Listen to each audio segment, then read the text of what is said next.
Well, we've had obviously a different fall. It's been a very productive fall since the guys got back. We've had one time where we had to kind of slow down and shut down a little bit for a few days. But other than that, our guys have done really well. I want to commend our players for doing this, their safe distancing, social distancing, and being safe and allowing us to get on the floor as much as we have. You know, we've been restricted to 4 hours a week. Basketball wise, they've played some pickup as well as 4 hours with strength and conditioning. As of tomorrow, we will go into 8 hours per week with basketball, along with the 4 hours of strength and conditioning. And then on October the 14th, which is back in the day, 15, 20 years ago, whatever it was, the actual start of practice was on October the 15th. And then they changed the rules to 42 days before your first contest. You could practice 30 of those days. So now that's really kind of what it comes down to. They've moved the season back. The first game can be November 25th. So 42 days prior is October 14th. And, you know, we'll be full bore at that point. And I've enjoyed working with this group. A lot of new faces, but a lot of guys that are back as well that have all improved. So we feel really good about the work these young men put in during the pandemic and being at home for June and most of July. Their bodies have improved. Their games have improved. They've taken strides with their development. So it's exciting, and it's a lot of fun working with these young men. And, you know, we're ready. We're chomping at the bit, ready to get going. Questions? Taylor. Yeah, Coach. What's with as far as the newcomers go? Is there anything kind of come to mind on something that has surprised you? I know you didn't get to see, some of these players play in person. So just watching film, have they done anything to surprise you, or it's been like a pleasant surprise so far this in practice? Really, we felt really happy and pleased with the young men that we were able to secure in the spring, and they haven't disappointed. I mean, Alterique Gilbert, starting with him, a grad transfer from UConn, a McDonald's All-American, a legit point guard that gets where he wants to go, plays tenacious defense, and is a tremendous young man to work with. Really strong, quick, fast, with the ability to score and distribute. So he was kind of the Pied Piper. He was the first commitment in the spring. And we knew we had to get some point guards, and to get a guy of his caliber to start with was great. Then the next guy was Craig Porter from Vincennes, a junior college player that won the national championship as a freshman with Coach Todd Franklin there in Hutchinson, Kansas. They were going back to try to defend their title when the season was abruptly ended due to the coronavirus. And he had a little strain of a calf muscle or something for a while, was out about 10 days, but is really a good player and does a lot of stuff to help his team win. And then Trevin Wade, Trey's younger brother, basically a bookend with Alterique Gilbert. They both look like high major running backs, and very strong, quick, fast, stocky, and athletic. And he's done a great job in the fall as well. So you've got a senior and two juniors to man the point. Obviously, Craig Porter at 6'3" can move over and play some off guard. The other newcomers would be Clarence Monzi Jackson, a freshman. He played 1 year at junior college, so he's got 3 years to play as a qualifier out of high school. A 6'6" multi-dimensional forward that probably plays as hard as anybody we've had, really competes and is he's an energy giver. Everyone kind of feeds off of his tenacity and his energy, and that makes it fun to coach him and watch the impact that he has on his teammates. Then the three freshmen, Ricky Council was the first.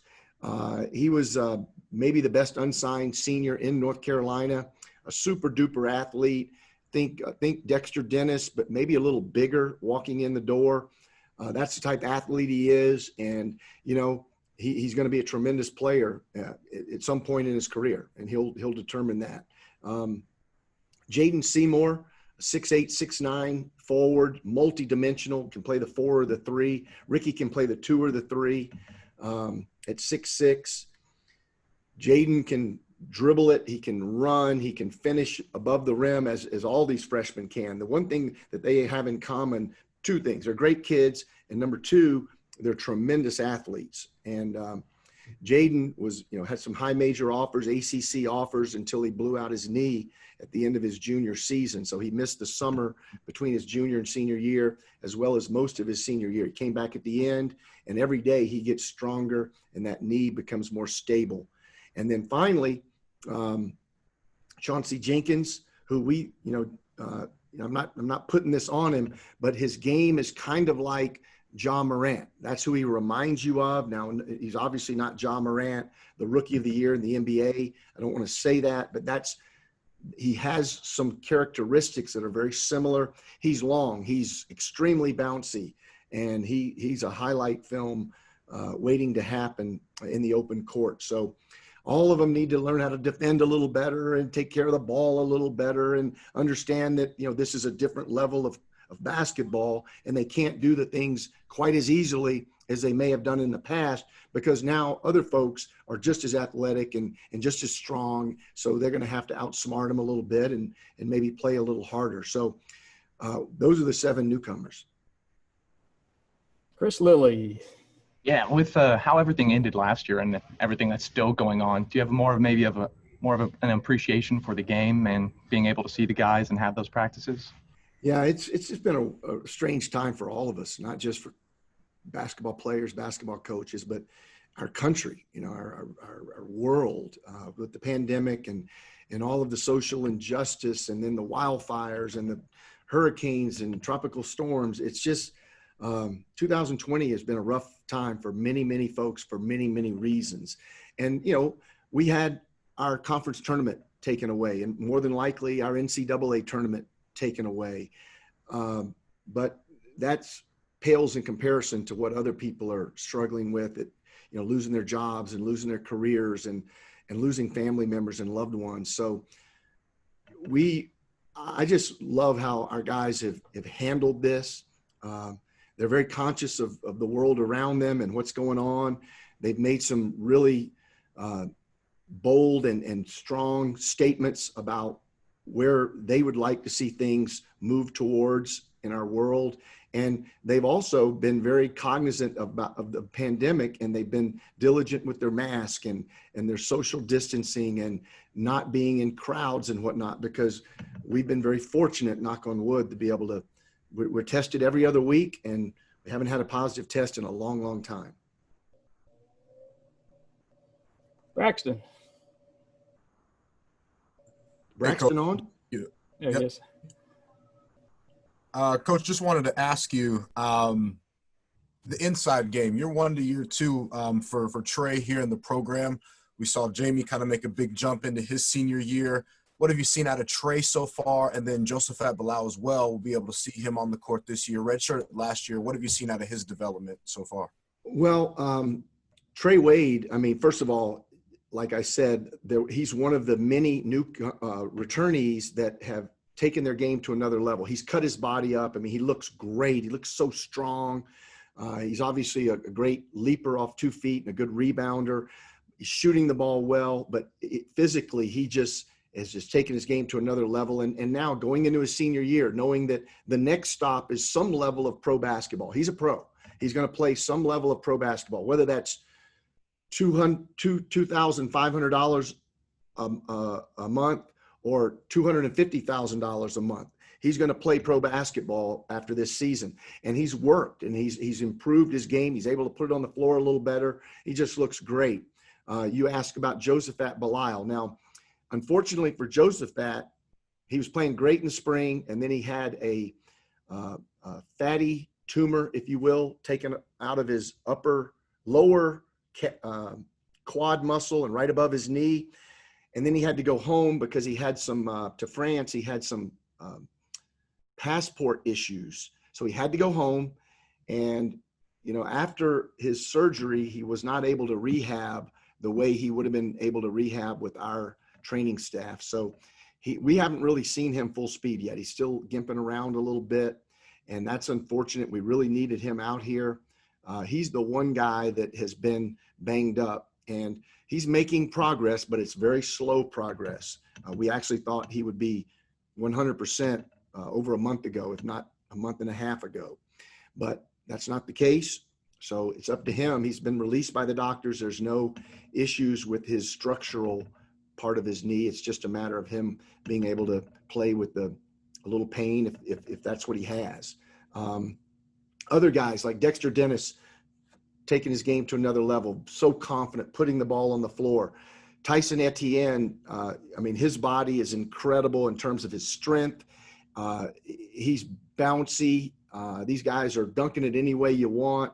They look great. Another newcomer. The returnees inside, other than Josephat. Morris Udeze, shooting the 3-ball now, putting it on the floor in great physical conditioning. And one of the guys that's improved the most from a physical standpoint is Isaiah Poorbear Chandler. Not just his athleticism and being in wonderful shape, shooting the ball well, his academics. He's making all A's right now. It's just great to see these kids mature and figure it out.